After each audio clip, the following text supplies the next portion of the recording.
Good morning, folks. Today is May 6th, 2022. I'm Pete Smith. This is the First Church of Mars. On the screen, you're seeing SpaceX out in the distance, Boca Chica, Texas.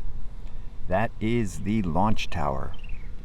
Hopefully, we're going to see a launch soon of a super heavy rocket, which Elon Musk has the vision of settling on Mars. So I thought, well, are we going to bring some religion, some spirituality with us when we go to Mars? Are we going to bring Jesus? Are we going to bring the Bible? And so I started the First Church of Mars. Today, we're going to do a quick reading from Sarah Young's book, Jesus Calling, which I like very much. It has daily inspirations, and then it has a couple of passages from the Bible referenced. So let's get to it. We're going to start with the references first that she lists for today. And the first reference is Isaiah chapter 26, verse 3. You will keep in perfect peace those whose minds are steadfast because they trust in you. And the second reading for today is 2 Corinthians chapter 4, verse 18.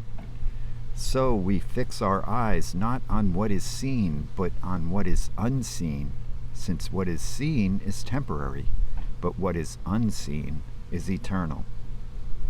How do you like that, guys? What do we see? What do we see in front of us? Well, I see a SpaceX launch tower. Excuse me, I see a SpaceX launch tower. So is that temporary? Yes, it is. It's temporary. What is unseen is eternal. And I think that's God's presence is not always, I would call it, it's unseen. Until you connect. Once you connect, you can see it. But generally speaking, for the average, human being expecting to see with their eyes, it may be unseen. And those are the things of the spirit, of the heart, of the imagination, of the thought. I always say it, guys, once you have that thought of God, you are connected. And it all starts there.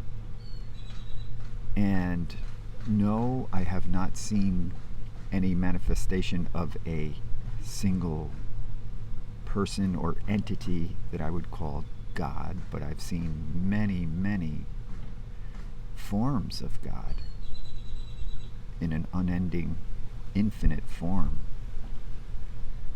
And results of God's presence, let's say.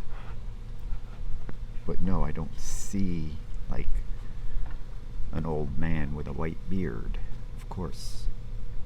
Anyway, May 6th from Sarah Young's Jesus Calling. Do not search for security in the world you inhabit. You tend to make mental checklists of things you need to do in order to gain control of your life. If only you could check everything off your list, you could relax and be at peace.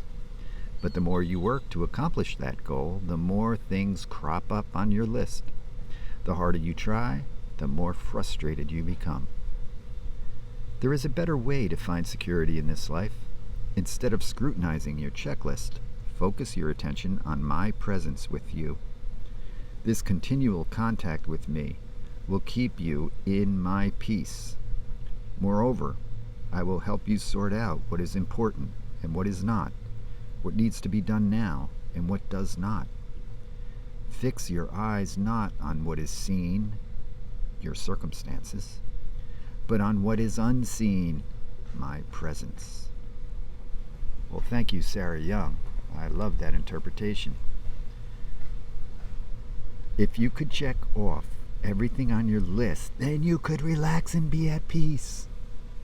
I feel that way so much. Once I do this, I do that. What do I have to do?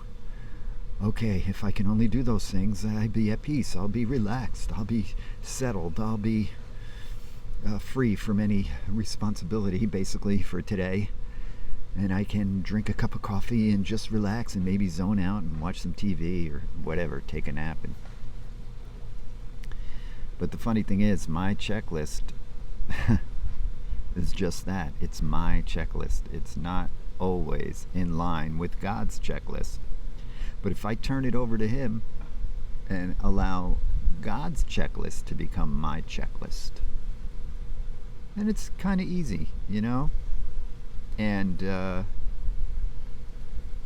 don't have to worry so much about what I'm going to do and how things are going to turn out. Sarah says, there's a better way to find security in this life. Focus your attention on my presence with you. I will help you sort out what is important and what is not. What needs to be done now and what does not. So, checklist is good. Nothing wrong with a checklist. It's just kind of like, where are you getting that checklist from?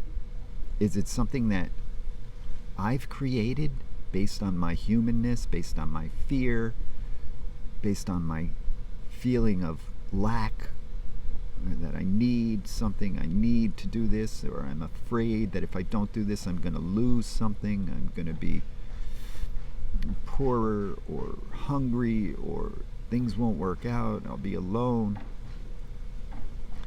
That's how my checklist gets created. But if I am close with God, if I am in God's presence, if I had thought of God while creating my checklist and think of Him throughout the day, then that checklist is different.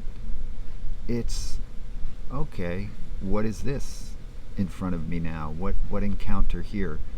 Okay, I know I need to do this, say, like work on the house. So I go ahead and do it. But if it's not working out, I don't feel so frustrated, like Sarah Young says. It's just like, okay, it's not working out.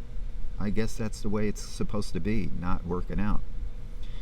And you're able to accept that, and I'm able to move on or take an alternative path, or maybe do something else that God wants me to do. Maybe it's not that important, what I think is important. Anyway, I don't want to make this too long, but thanks for tuning in today, guys. Go ahead, create that checklist, but just do it in God's presence. God bless.